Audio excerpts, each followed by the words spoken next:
Hey guys, it's QuickyBaby and welcome back to World of Tanks, and this time I've got a full review for you on the Tier 10 Soviet heavy tank, the IS-7.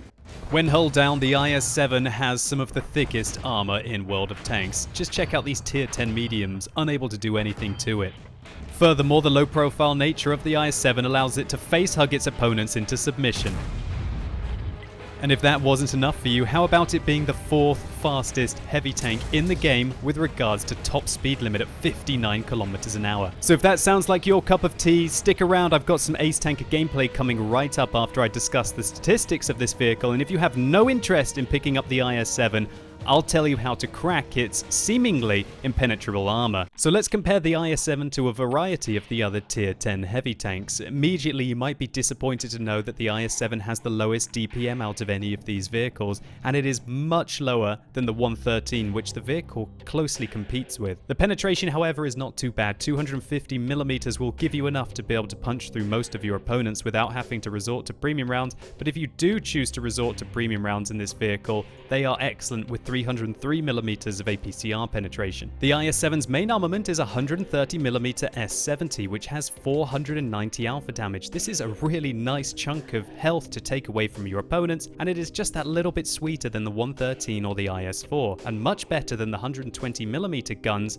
on the 215B or the E5. And really, the only other heavy tanks which you aren't going to be out trading are the super heavy tanks like the E100, the same alpha damage as the Mouse, and also the Type 4 Heavy. Sniping in the IS-7 is a rather tricky thing to do, however, because of the velocity of the shells. 900 meters, similar to many of the other Tier 10 heavy tanks, means that you're going to have to give a significant amount of lead to fast-moving targets. The IS-7 also has disappointing gun handling. 3.1 seconds aim time, that's the worst out of any of these vehicles, even worse than the 150mm gun that the E100 gets. And its accuracy is joint worse at 0.4 with that E100, which means that you're going to miss quite a lot of your shots at mid to long ranges at least. Now the dispersion is slightly better than the E100, which kind of makes up for this disparity, but when you compare it to the 113, the FV215B and the E5, which all have better gun dispersion than it, as well as aim time, your gun handling is truly awkward in the IS-7. The IS-7 has a fantastic top speed limit of 59 kilometers an hour, making it one of the fastest, at least with regards to top speed limit,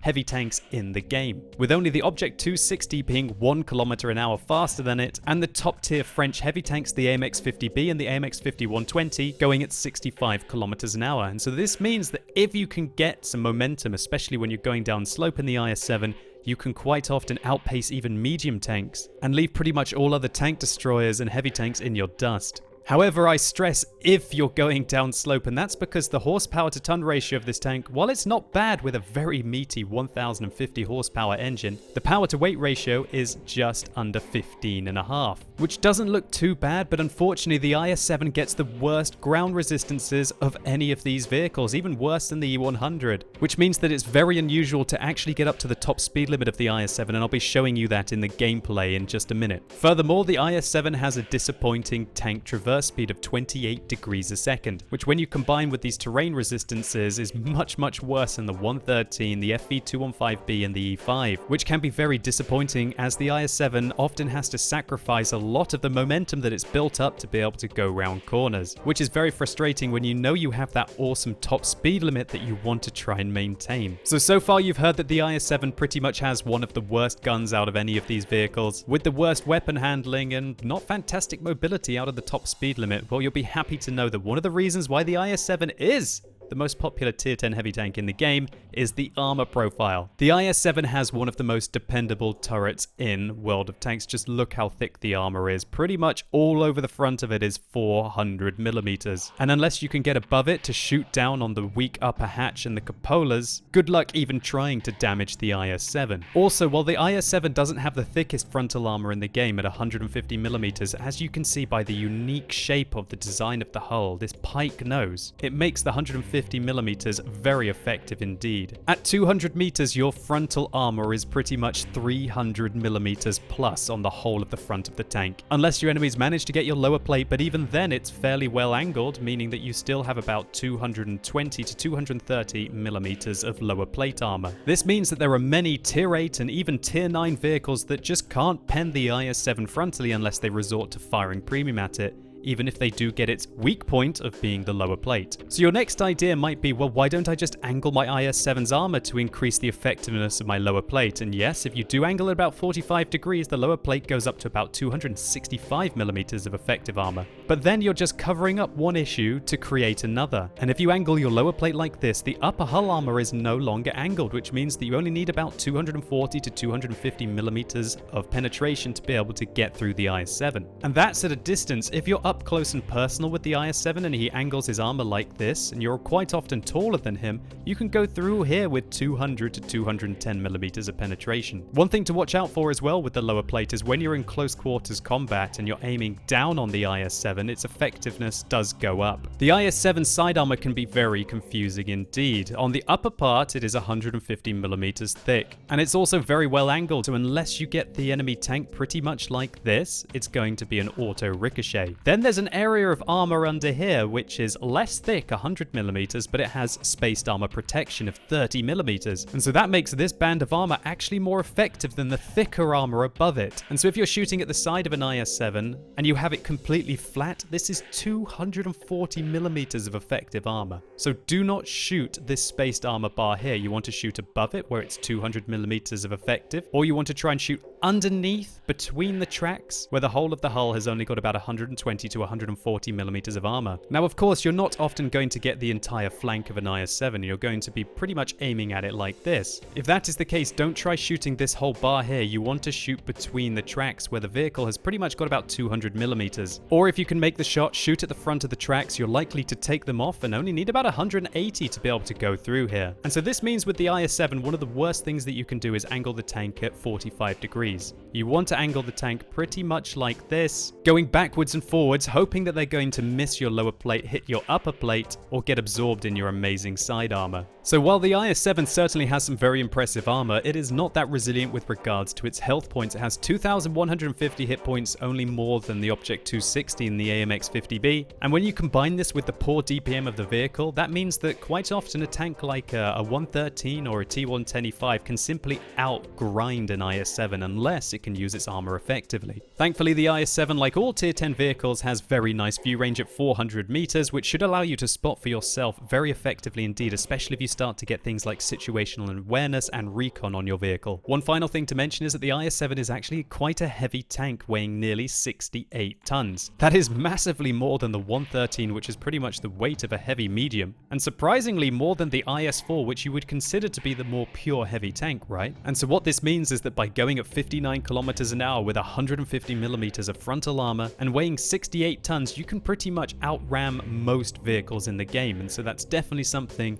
you should try out. So let's talk about equipment and crew skills for the IS-7. Well, obviously you're going to take a large tank gun rammer and vertical stabilizers. You'd have to be crazy not to. And so really it's only your third slot that is up for debate. And I do feel there are 3 legitimate choices to take with the IS-7 because its aim time is just so long, at 3.1 seconds, with pretty damn awful gun handling as well. Maybe you should use a gun laying drive. Alternatively, if you want to be able to spot your opponents at greater distances, then maybe coated optics will be useful for you. And this is certainly the case because I think you'd have to be mad to drop out the fire extinguisher, a repair kit, or a med kit on this vehicle, as it does seem to lose a lot of modules, and because the fuel tanks are at the front, burn occasionally. No matter how tempting it is to use the removed speed governors in this tank to make up for its mediocre power to weight ratio and try and harness that awesome top speed limit. The final choice, and personally the one that I prefer on the IS-7, is improved ventilation, because that 5% crew skill is just going to add that all-round performance that I feel like the IS-7 needs. And as we can see here, when you start to train crew skills like recon and situational awareness, your view range in the IS-7 starts to get pretty decent anyway. Crew skills wise, you want to take repairs first in the IS-7, then get Sixth Sense. Then once you've got onto your third skill, respect, to be able to get brothers in arms on all of your crew as well. And really it's fairly standard stuff. I'd recommend taking recon on your commander. Don't really bother with camouflage on any of your crew skills until you've got nothing else to choose. And there's even an argument that you should probably take armor instead of camouflage on your gunner, because your turret armor is so amazing,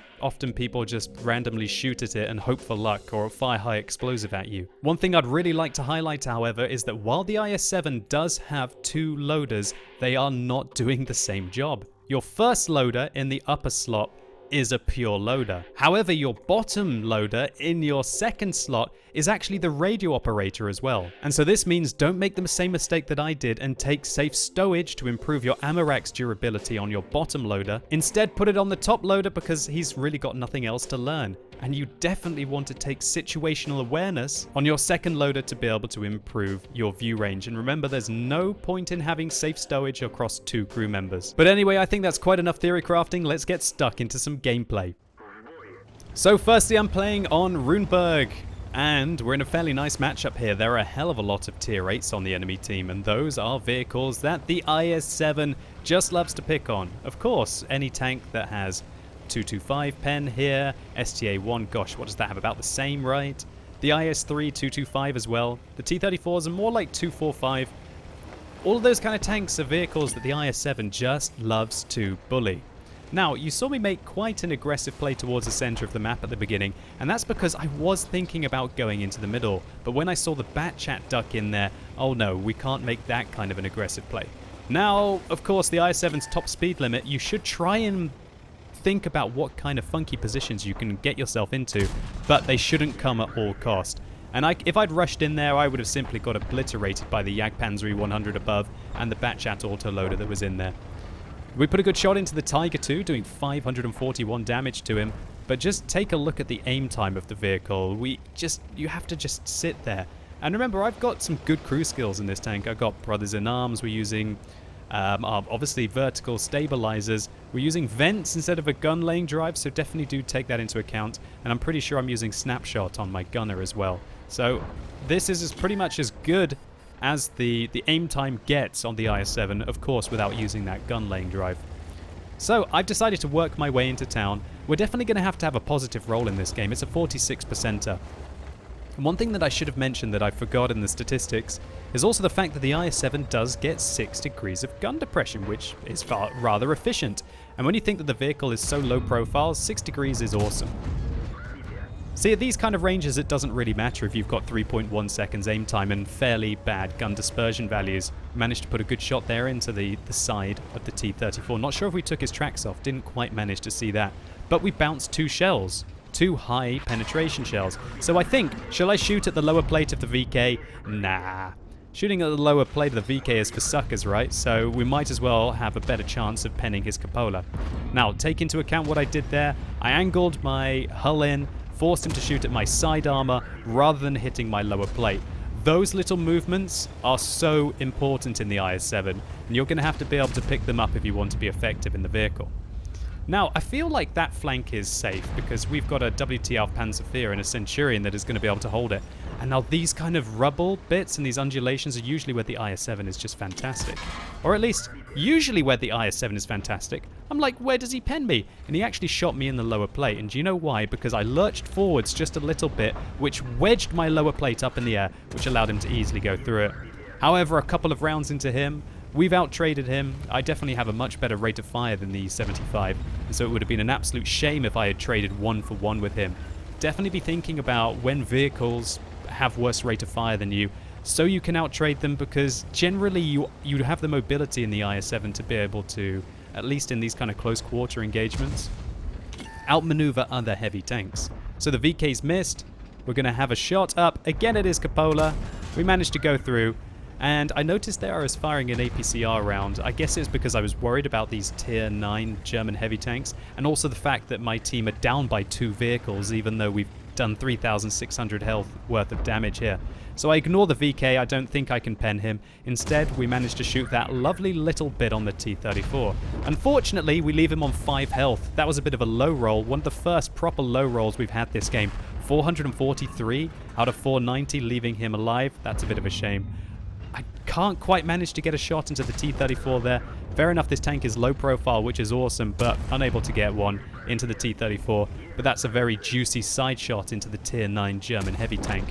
I was loading a high explosive round there because I wanted to just fire at the T-34's turret. The high explosive rounds in this tank are actually rather nice, but I don't take too many of them because the vehicle can't actually carry that much ammunition. I believe it can only carry 30 rounds all game, which is a little bit awkward. So we put a shot into the VK's track there, just decide to hold him still. He turns his turret to the side, And we're going to be loading an APCR round again here because I feel like I really want to finish him off. And he manages to track us. I completely whiff the shell. Bit of a waste there, but luckily he gets taken down. So now back to the AP rounds. Don't really need that APCR ammunition in this vehicle, but then again, when you're engaging tier 9 heavy tanks, and when you only can afford to really get shot 4 times in the IS-7 by those kind of vehicles, I guess you just don't want to mess up, right? And it's also because the DPM in the IS-7 is just really so bad. Every single shell really counts in this machine. And if you don't manage to pen the enemy tanks, then you really can put a lot of pressure on yourself, especially when those two guys were operating in a platoon together. So 4,500 damage in just over 5 minutes. Not too bad. Unfortunately, we're unable to snapshot at the IS-3, and our team manages to take him out. Aiming, aiming, aiming. Okay, that's enough. Let's finish him off.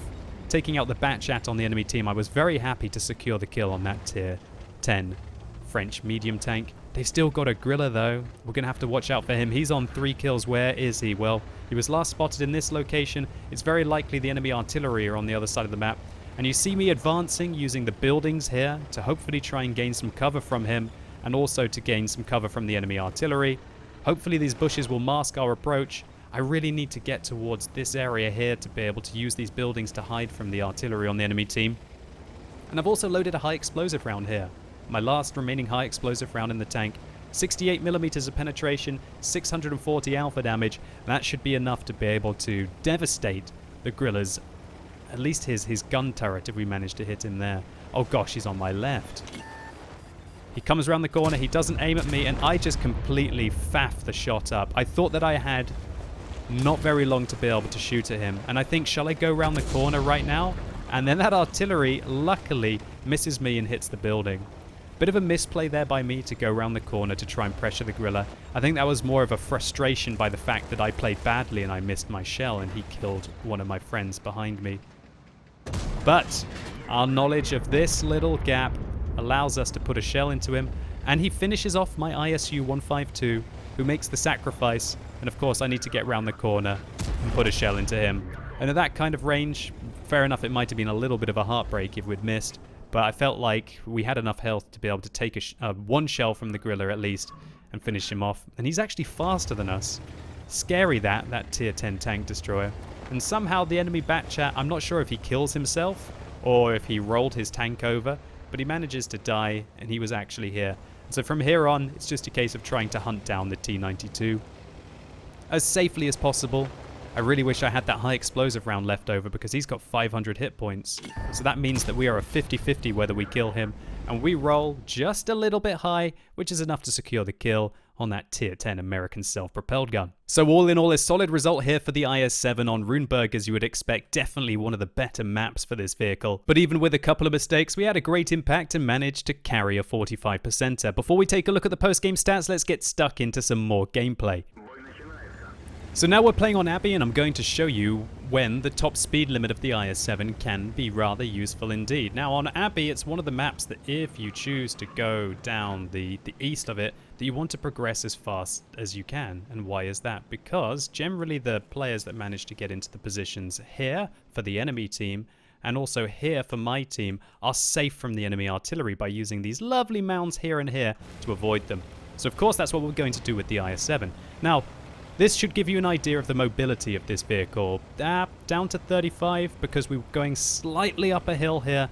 And really, I don't think once in this replay you're going to see me get up to 59 kilometers an hour. Well, maybe you will. We'll have to wait and see. So along the flat here, the IS-7 goes along at pretty much about 40 kilometers an hour. Just up now towards 44. Down a little bit, 45. Yeah, that's the kind of top speed limit, so to say, of this tank along the flat is about 45 kilometers an hour.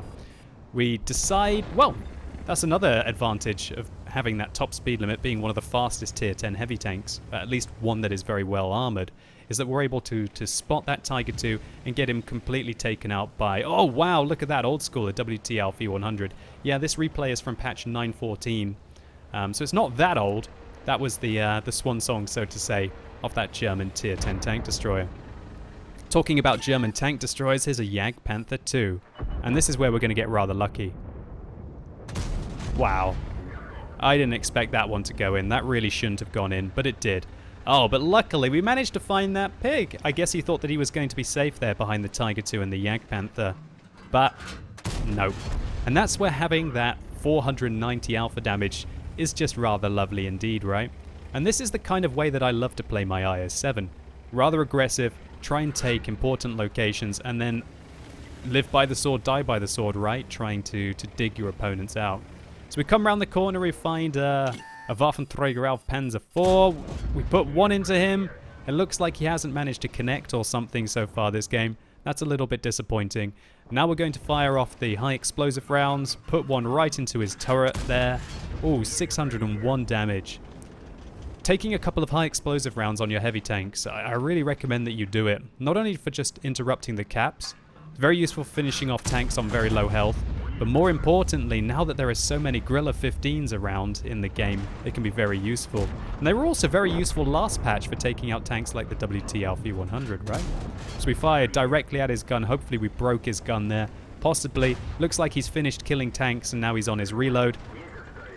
And we're going to press forwards and see if we can put a shot into the AMX CDC. Yeah, we do. And now we're going to push forwards and go and get the WT Alpha 100 as well. Just going to speed up the replay a little bit here. Oh, slow reactions by me as the VK4 202P manages to finish him off first.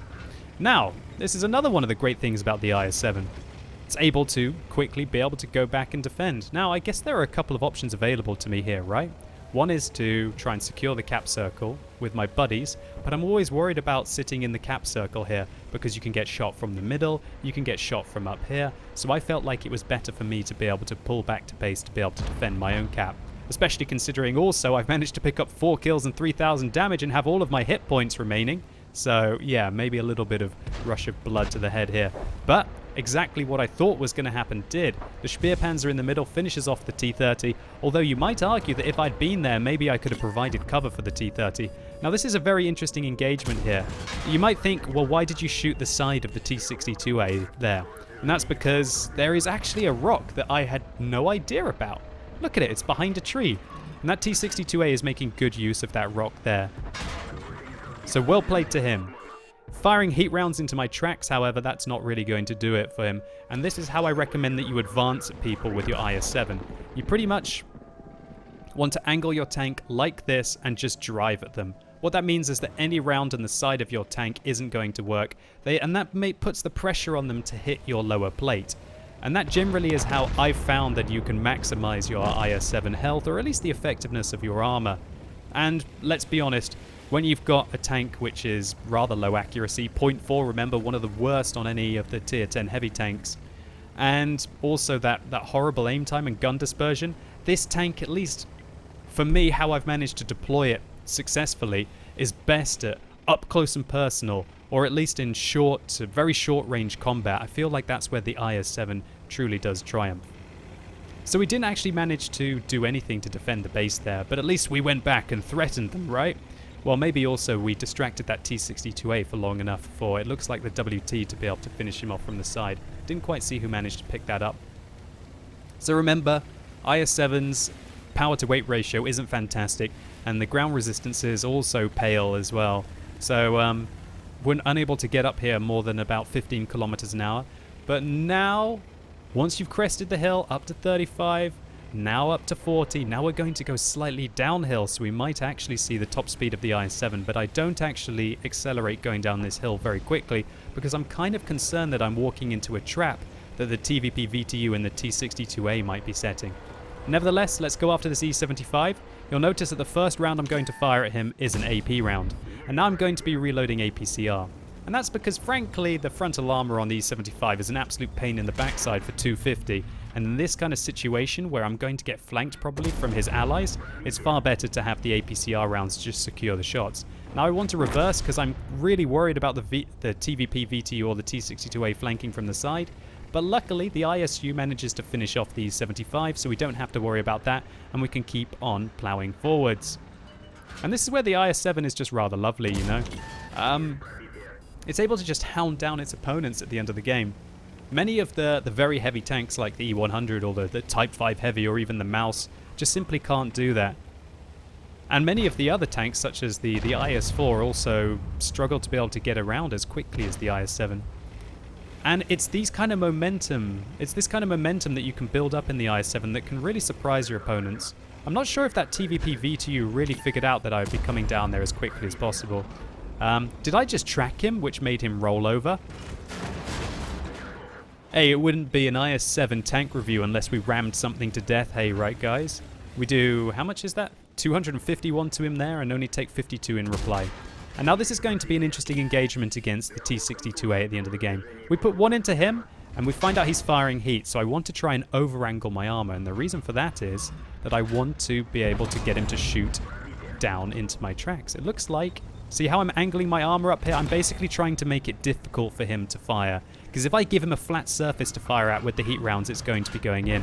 So what I have to do is just make it tricky for him. And he auto fires the heat round at the side of my tank there, probably gets absorbed into the space armor, and that was 3 rounds in a row of heat ammunition that the T-62A fired that didn't manage to go through our tank. And so I think in that last engagement he managed to pen 3 and miss 3, which allowed us to reload 4 times and pretty much take out the entirety of his vehicle. But one thing you might have noticed in that final 1v1 with the T-62A is just how much pressure there is on the IS-7, at least with regards to the DPM disparity between it and other vehicles. Now fair enough, the T-62A is an example of monstrous DPM, 320 alpha damage, 9 rounds a minute, that's absolutely scary. And our 2150 DPM just absolutely pales in comparison, but one thing that the T-62A doesn't have is this absolutely troll armor, which really is the key strength of the IS-7 and also the key aspect to you becoming a successful IS-7 driver. Not only do you have to consistently put all of your rounds in with your 130mm, otherwise your enemies are just not going to have any pressure on them, but you have to be constantly adjusting your armor, wiggling it, using the terrain to try and make them miss. Because unfortunately for the IS-7, unless it's hull down, there are always weak points. Frontally, they're just going to shoot your lower plate, and if they manage to get your side armor like this, and they're just going to shoot down on the front here,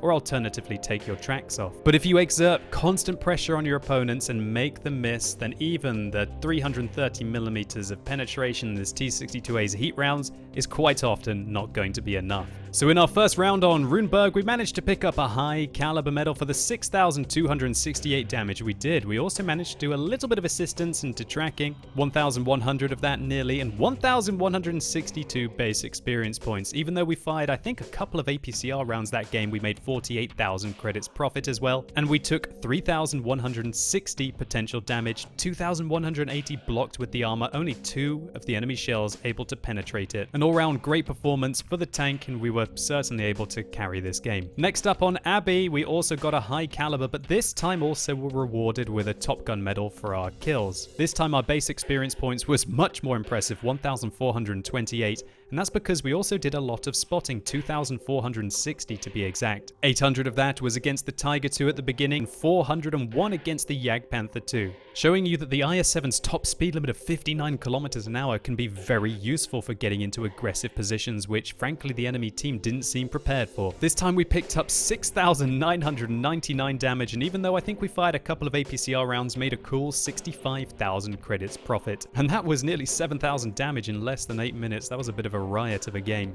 And again, our armor held up pretty darn well. 10 hits received, 4 non-penetrating, 1,280 blocked, and considering a lot of the rounds that hit us were those heat rounds at the end, that's rather impressive, giving the IS-7 the breathing room that it needs to be able to work that 130mm with its awful DPM. So the IS-7, the most played tier 10 heavy tank in the game. And it's unsurprising considering a few of the vehicle's strengths. That awesome speed limit allows you to play aggressively, the completely ridiculous frontal armor and even the side armor allows you to brush aside weaker opponents, and even against opponents firing premium rounds occasionally come out on top. And while its 130mm main armament is certainly not a highlight of the tank, it's enough at least to brush aside many vehicles that it can encounter. Now of course the IS-7 is not perfect, especially recently with the mass amount of players now grinding and playing the T110E5. It really does seem to struggle against that tier 10 American heavy tank, which will pop out round the corner and shoot you before you've even managed to half aim your ridiculous bloom with your awful aim time. And even then your 0.4 accuracy is not enough at least to be able to hit his weak points, which you kind of have to do now against an E5. But then again, if you want to play more of that mid-range sniper heavy, you probably don't want to pick up the IS-7.